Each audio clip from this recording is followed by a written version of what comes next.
I love the fact that Dada has taken the control of. मुझे तो डर था कि वो मर जाएंगे, मुझे ये डर था कि अब ये मर जाएंगे तो because he is one of my favorite characters in the entire, because he is doing such a great job. And scene बहुत अच्छा लगा जब इसके पास आते हैं और वो उसको he comes forward to help her up and she says नहीं go, कुछ झूठ सच हो जाएगा. I thought that was a very nice line. That I really like that. उसमें अगर आप थोड़ा सा explain करते कि what is the because देखिए ना, this is again something which gives you, जैसे राजा लंदन में वो कहता है ना कि अगर हम सब मिलके करेंगे तो ये जगह तो उसने एक सोल्यूशन बताया. आप क्या कह रही हैं कि डिस्चार्ज किए बगैर निकल गए? हाँ, नहीं डिस्चार्ज नहीं किया ना, वो नीचे गया था बिल पे करने के लिए. नहीं, उसमें आगे आया है कि जब बेटा आया तो उसने कहा कि बिल पेड है, डिस्चार्ज हो चुका है, वो जा चुके हैं. ये लाइंस हैं. वो तो जब वापस आता है ना, बट व्हेन द बेटा कम्स बिफोर ही सेज मैं नीचे जा रहा हूँ डिस्चार्ज बिल पे करने के लिए, और उसके बीच में वो लोग निकल जाते हैं कि हर चीज दिखाई जाए. अगर लाइंस में ये आ गई है बात, वही मैं कह रही हूँ, अगर लाइंस में आ जाती एवरीथिंग तो लाइंस में आई है, बिल्कुल नहीं आई. उसने आगे the way they are carrying on is like ओ पे हमने कर दिया, उसके नाम कर दिया. वो नहीं हो सकता यार. एनीथिंग आप वर्ड्स में कहते हैं कि कार्रवाई शुरू कर दी, या आप थोड़ी सी तो इन्फॉर्मेशन आप दे देना हमें. मैं मरिया जिस पे थोड़ा सा बताऊं, थोड़ा सा इसमें मेरी रिसर्च है और मैंने इस पे काम किया है. आपकी होगी नहीं होगी, for me it made no sense. मैं थोड़ा सा बताना चाह रहा हूँ. अब ये होता है कि आपका एक लॉयर है ना, आपने अपना एक डॉक्यूमेंट साइन करके उसको दे दिया कि मैंने ये चीज दे दी है इसको. अब वो 1 साल लगे, अब वो उसकी नहीं है, अब वो प्रोसेस में, अब वो उसकी हो गई. Exactly, but this did not come through. अगर वो अदालत गया है ना, this notarization. I totally understand. The time his signature. Hello. I'm 63 years old. I do understand these things. All I'm saying is that it did not come across. It never came across. If it had come across, I would not be saying this, would I? Am I looking at a different drama?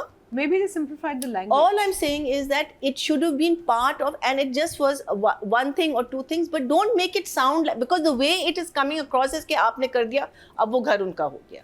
वो तो आप और मैं जानते हैं ना, लेकिन जो एक्चुअल आपका व्यूअर है वो तो यही समझ रहा है ना.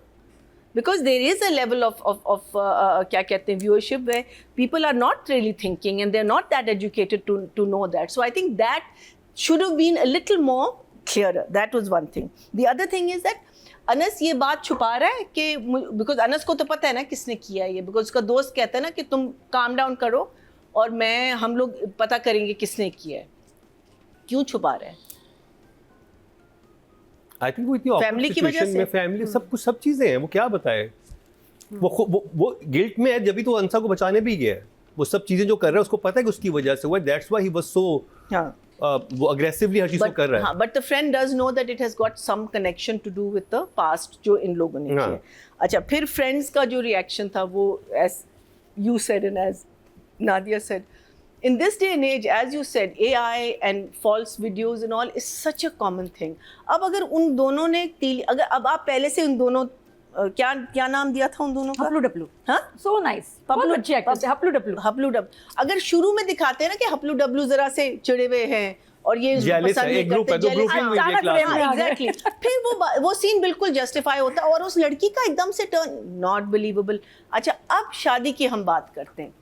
I totally understand कि where दादा got the, because जब वो उठती है और कहती मैं जा रही हूँ, तो अनस की जो कंसर्न थी ना वो दादा नोटिस करते हैं. एंड दैट्स वेयर दादा गेट्स द आइडिया कि यार ये लड़का तो पसंद करता है इस लड़की को, and he wants Anas to be a happy person. That was, तो उनके लिए तो यही सोल्यूशन आया, विच मैं बिल्कुल समझ सकती हूँ कि उनके लिए यही सोल्यूशन आया. लेकिन उसके पास सोल्यूशन था. उसकी फ्रेंड कह रही है मेरी अम्मी बहुत शर्मिंदा है, तुम आ जाओ मेरे घर. नहीं, मैं तुम्हारे घर नहीं जाऊँ. Over reacting. Why is she behaving like a spoiled child over there? Her friend is saying that my mother is saying sorry. So she has a place to go to. चाचा का बिल्कुल मुझे समझ आता है, because मैं समझी कि जो उसकी जो सिस्टर इन लॉ है, नंद है, मैं समझी वो गंद करेगी. जब माँ से बात कर रही थी ना, मैं समझी माँ उसको बताएगी अच्छा उसके घर गया है ये, तो तुम ये भी कर सकती हो, ये भी लेकिन ये मुझे नहीं पता था कि they are going to pack up and go to Pindi. But I was very worried कि अब यहाँ एक अफवाह वो उड़ाएगी कि कर सकती है नामहरम लड़की इनके साथ, और चाचा को, बिकॉज चाचा इज वोकल ना, चाचा बोलता बहुत है, तो उसको चुप कराने के लिए हाँ एक लॉक मास्टर को बुलाती, ताला खुलवा के. ये भी अगले एपिसोड में यही है, और चाचा के साथ भी अच्छा नहीं होना. चली जाए अच्छा अगले एपिसोड का नाम बताएं तो नहीं पता, बस थोड़ा सा हाँ नहीं ना बताएं. So that I thought was but what I really liked was that at that point when she wakes up from her accident, she's asking for her brother because it's the only family she has, right? And then they find out that then she finds out that he's on his way to Pindi and he doesn't give a damn about her.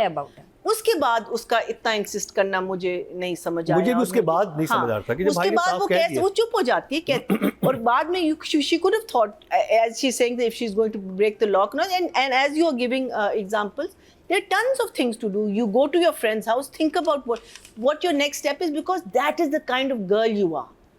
You are not a whimpering because भाई को भी कहती है ना कि आप गलत बात कर रहे हैं, भाई को तो खड़े खड़े सुना देती है. मुझे थोड़ा सा वो भी लगता है, आई थिंक ये भी हुआ था ना कि सब लोग इर्द-गिर्द खड़े हुए थे कहते हैं हाँ ये तो बहुत अच्छा आइडिया है. हाँ एब्सोल्युटली. शादी का तो मुझे फोर्सिंग खुशी चाचा भी यही कहते हैं ना कि हाँ चाचा को तो लेकिन वो दोस्त कह रही है कि my friend my mother is बहुत शर्मिंदा, तुम प्लीज आ जाओ, तो चली जाओ. नहीं समझ आई मुझे कि तुमने वहाँ पे इसका ईगो इतना है. हाँ वहाँ पे ईगो इतना है. वही मैं कह रही हूँ ना कि वहाँ से बात सुनिए वहाँ मुझे इसका कैरेक्टर मुझे थोड़ा सा लगा कि देयर इज अ कॉन्फ्लिक्ट आ जाता है. अगर आप इतनी खुददार हैं तो फिर भाई के घर के निकालने के बाद और इस तरह सब कुछ होने के बाद और 2 फोन कॉल सुनने के बाद फिर आप दोबारा भाई की जिद नहीं करेंगे. एग्जैक्टली. अगर आप इतनी खुददार है कि आपने सिर्फ फ्रेंड के घर पे एक उसकी माँ को सुनना है, अब उसकी माँ शर्मिंदा भी है, तो फिर वो नहीं समझ. सेफेस्ट ऑप्शन वही है. हाँ इसके लिए बेस्ट ऑप्शन फ्रेंड के घर है. फिर द रोमांस एट द खत्म was too nice. I love it. किसका? फहाम का और उसका खत्म पे जो रोमांस हुआ था. खत्म वही वाला. हाँ टोइंग बहुत अच्छा. लेकिन मुझे सबा का बिहेवियर उसके कैरेक्टर से जरा सा ऑफ लगा.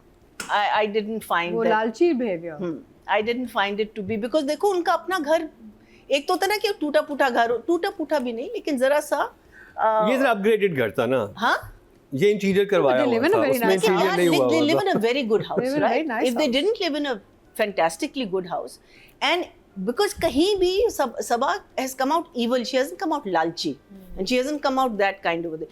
इसमें तो literally हाय ये देखो हाय कभी लालच भी आ जाती है. क्या हो गया भैया जी? खैर घर की डेकोरेशन बड़ी पसंद है. not decoration. She could have said it in her style. You know what? ज़्यादा था. She could have done it in her style. कि मैं वो कह सकती थी. गमलों का रंग क्या करूं, मैं तो चेंज करूं. There could be a dialogue ना कि ये कहाँ ये बहुत अच्छा घर है, अली खान स्टूडियो से करवाया है. यही वो मोमेंट था. हमने क्यों नहीं कोलैबोरेशन की? हाँ. कासिम अली मरीज. but the scene between the 3 evils, which was Sabah and the 2 brother and sister, was very nice. जब वो कहता है ना कि अनस तो है ही नहीं, अब आप किससे टैंकी साफ करवाएंगे, कि सब कुछ तो खुद करना होगा. वो सीन मुझे अच्छा लगा. But overall, I will give. I think writing में मुझे लगी ups and downs. So I'm going to give it a 7, and I'll give direction an 8. She, as Nadia said, has stripped herself of any makeup, of any kind of glamour.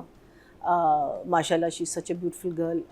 She doesn't need any glamour, but she's stripped herself of that. She's in the character itself, and if I hadn't felt that slight alteration in her character, I just felt it was a little. So I'm so sorry. I didn't believe it. Not her fault. I'm sure it's not her fault. That's how the script was written. But unfortunately, it comes on to the performance also. So I'll give her. But I think I'll still give her an 8. And Farhan is very good. He's done a very, very nice job. Exactly the scene she's talking about. That when he finds her and he's talking to it's you know एक movement पे और एक you know उस पे आप इतनी emotion लाना. So I think that these are well written characters. So also आपका एक अगर आपको एक ऐसी bland script मिलती है और उसमें बस आपकी जो है ना normal किस्म की लाइनें होती हैं, तो उसका आप क्या कर सकते हैं? या आप अपने आप को लंगड़ा कर सकते हैं, या एक आंख कहानी कर सकते हैं. ज़्यादा आप क्या कर सकते हैं? अगर आपने सही कहना कि मैं चाय लाती हूँ, मैं दरवाज़ा खोलती हूँ, या but here I think what Saira is done, she is written very good characters. And as she said, that Qasim has understood those characters and the actors have understood those characters. And I think that is why we are getting the performance. And not needless to say, everyone, I think the entire ensemble in here, I mean, I love that scene. मेरे लिए तो जो ये दोनों कर रहे हैं ना बहन भाई, मुझे तो I just enjoy those scenes very much. I think this girl Zoya is doing an amazing job. Haris Waheed and Zoya, no, very good. Amazing job. Because they're playing it under and they're playing it really evil. I mean, like, I want to put them both in jail. You know, I want them to go to jail. Both of them. You know, not just Haris, but I want her to go also. Because she's that mean. मैं तो किसी के घर भेजना चाह रहा हूँ. भेज दे. मेरे पास कमरा रेडी भेज दे. We are talking about Haris Waheed and Zoya. नहीं नहीं नहीं